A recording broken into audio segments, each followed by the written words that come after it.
नमस्कार मित्रांनो.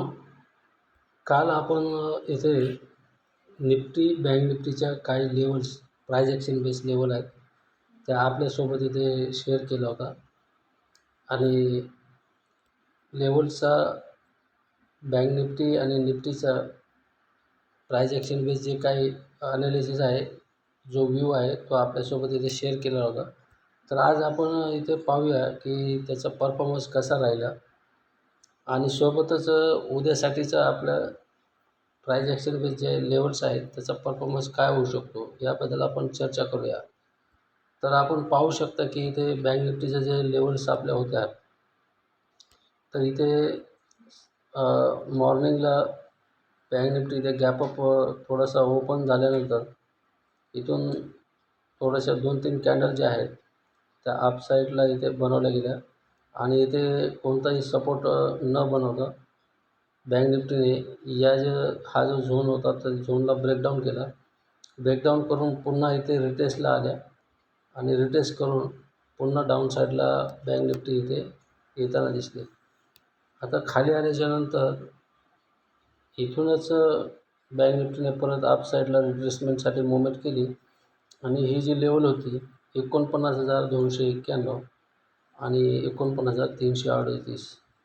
तर या झोनमध्ये बँक निफ्टी आल्याच्यानंतर इथे बराच वेळा इथे कन्सोलिडेशन आपल्याला पाहायला मिळालं आणि फायनली इथून एक डाऊन साईडला मूवमेंट आली.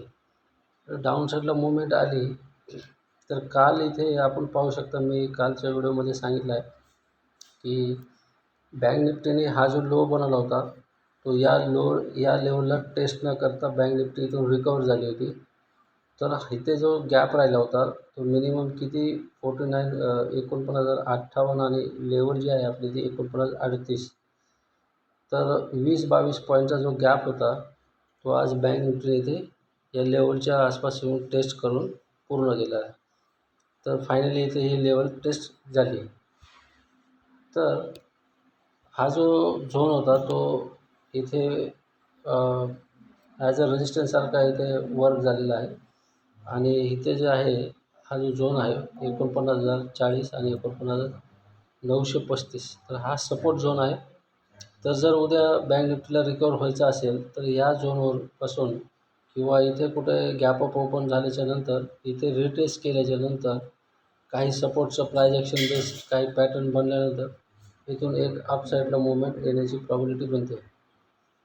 आणि जर इथेच कुठे ओपन झाली आणि इथे जर मार्केट बँक निफ्टी जर इथे कन्सोलिडेशन झाली, तर या झोनला पुन्हा ब्रेकआउट केल्यानंतर जो झोन आहे 49,338, 49,291, जर या झोनला ब्रेकआउट केला तर वरती 49,631 आणि 49,686 परत इथे बँक निफ्टी येताना आपल्याला दिसेल. तर हा अप साईडचा मूवमेंट आपला व्ह्यू आपण इथे शेअर केलेला आहे. आणि जर डाऊन साईडला जायचं असेल, तर या लेवल्स ब्रेकडाऊन झाल्याच्यानंतर 48,935, तर आपल्याला बँक निफ्टी इथे 48,606 आणि 48,551 इथपर्यंत येण्याची इथे प्रॉबिलिटी बनते मित्रांनो. आणि जर जास्तच गॅप डाऊन झालं, तर गॅप डाऊन झालं आणि याला इथे टेस्ट केल्यानंतर परत एक अप साईडला मूवमेंट दिसू शकते. किंवा तसं न होता इथे कन्सोलिडेशन केल्यानंतर या लेवलला ब्रेकडाऊन केल्याच्यानंतर 48,551ला ब्रेकडाऊन केल्यानंतर 48,314 आणि 48,243, तर हा सुद्धा झोन आपल्याला बँक निफ्टी हिट करताना दिसेल. तर अशा प्रकारे बँक निफ्टीचं उद्याचा आपलं प्राईज ॲक्शन बेस ॲनालिसिस आपण शेअर केलेला आहे आणि आजचा जो परफॉर्मन्स झालेला आहे लेवलवरती, तोही आपण इथे शेअर केलेला आहे. तर मित्रांनो, जर हे ॲनालिसिस आपल्याला आवडत असेल, तर व्हिडिओला लाईक करा मित्रांनो. आता आपण काय करूया, बँक निफ्टीचं इथे ग्राफ ओपन करूया आणि निफ्टीचा इथे ग्राफ ओपन करूया आणि त्याचा परफॉर्मन्स इथे पाहूया.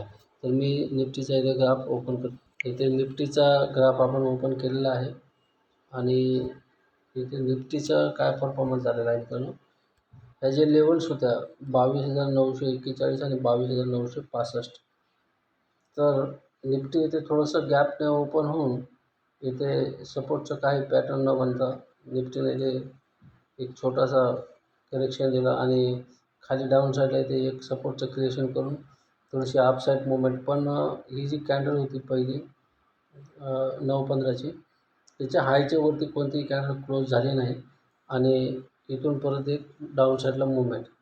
तर ही जी लेवल आहे ती यांनी, हा जो झोन आहे तो त्यांनी फेल केला आणि नंतर इथे खाली आल्याच्या नंतर परत एक रिटेस्टिंग झालेली आहे आणि रिटेस्टिंग करून परत एक फॉल दिला आणि फायनली जसं बँक निफ्टीमध्ये सांगितलं की बँक निफ्टीमध्ये गॅप राहिला होता, तसंच निफ्टीमध्ये थोडासा गॅप राहिला होता 22,871 आणि 22,855. तर इथे 15-20 पॉईंटच्या आसपास इथे गॅप राहिला होता. तर तो आज निफ्टीने इथे हिट केलेला आहे आणि इथून जो फॉल आला तो ह्या लेवलपर्यंत 22,865 या लेवलला हिट केलेला आहे. तर 22 म्हणजे याच्यावरती थोडंसं काही 1-2 पॉईंटचा गॅप इथे राहिला असेल. तर उद्या इथे मित्रांनो हा जो आहे तो सपोर्ट झोन आहे.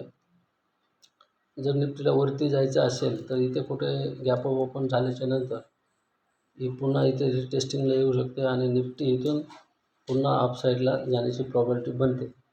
पण असं नाही झालं तर इथे ओपन झाल्याच्या नंतर रिटेस्टिंग झाल्याच्या नंतर इथे थोडा वेळ कन्सोलिडेशन केल्याच्या नंतर निफ्टी पुन्हा जर ह्या लेवलला ब्रेकडाऊन केली 22,826, तर ही जी लेवल आहे याला ब्रेकडाऊन केल्याच्या नंतर आपल्याला खाली 22,751 आणि 22,724 हा जो झोन आहे निफ्टी इथे येताना सुद्धा आपल्याला दिसेल. आणि खूपच काही जास्तच ॲक्शन झाली तर 22,751 आणि 724लाही ब्रेकडाऊन केलं तर 22,642 आणि 22,603 या झोनमध्ये सुद्धा निफ्टी येताना आपल्याला दिसेल. तर अशा प्रकारे आपण याचा परफॉर्मन्स निफ्टीचा पाहिला आणि उद्याचा डाऊन साईडचा आपलं जे काही प्रिडिक्शन आहे ते केलेलं आहे आणि अप साईडचं जे आहे ते सुद्धा इथे सांगितलं की या लेवल्स ब्रेकआउट झाल्यानंतर 22,965 ते ब्रेकआउट झाल्याच्या नंतर निफ्टी पुन्हा 23,101 पर्यंत किंवा 23,075 पर्यंत इथे आसपास येताना आपल्याला दिसेल. तर अशा प्रकारे निफ्टी आणि बँक निफ्टीचा आपण इथे ॲनालिसिस आपल्यासोबत शेअर केलेला आहे, जे की प्राइस ॲक्शन बेस आहे. मित्रांनो, एक महत्त्वाची गोष्ट सांगू इच्छितो की आपल्या या चॅनलवरती कोणतंही कॉल पुट बाय सेलचं कोणतंही रिकमेंडेशन केलं जात नाही. ज्याही लेवल आहेत त्या फक्त लर्निंग पर्पज आहेत. या लेवलवरती आपल्याला आपल्या स्ट्रॅटेजीच्या हिशोबाने आणि आपलं जे काय प्राइस ॲक्शन बेस नॉलेज आहे त्याच्या हिशोबाने इथे आपल्याला ट्रेड घ्यायचा असतो मित्रांनो. तर हे फक्त शिकण्यासाठी म्हणून आपल्यासोबत लेवल शेअर करत आहे. तर या लेवलवरती आपल्याला प्राईसची ॲक्टिव्हिटी पाहायची आहे आणि त्या हिशोबाने आपल्याला काम करायचं आहे. तर मित्रांनो, व्हिडिओ जर आपल्याला हे ॲनालिसिस जर चांगलं छान वाटत असेल, आवडत असेल तर व्हिडिओला लाईक करा आणि चॅनलला सबस्क्राईब करायला विसरू नका मित्रांनो. धन्यवाद.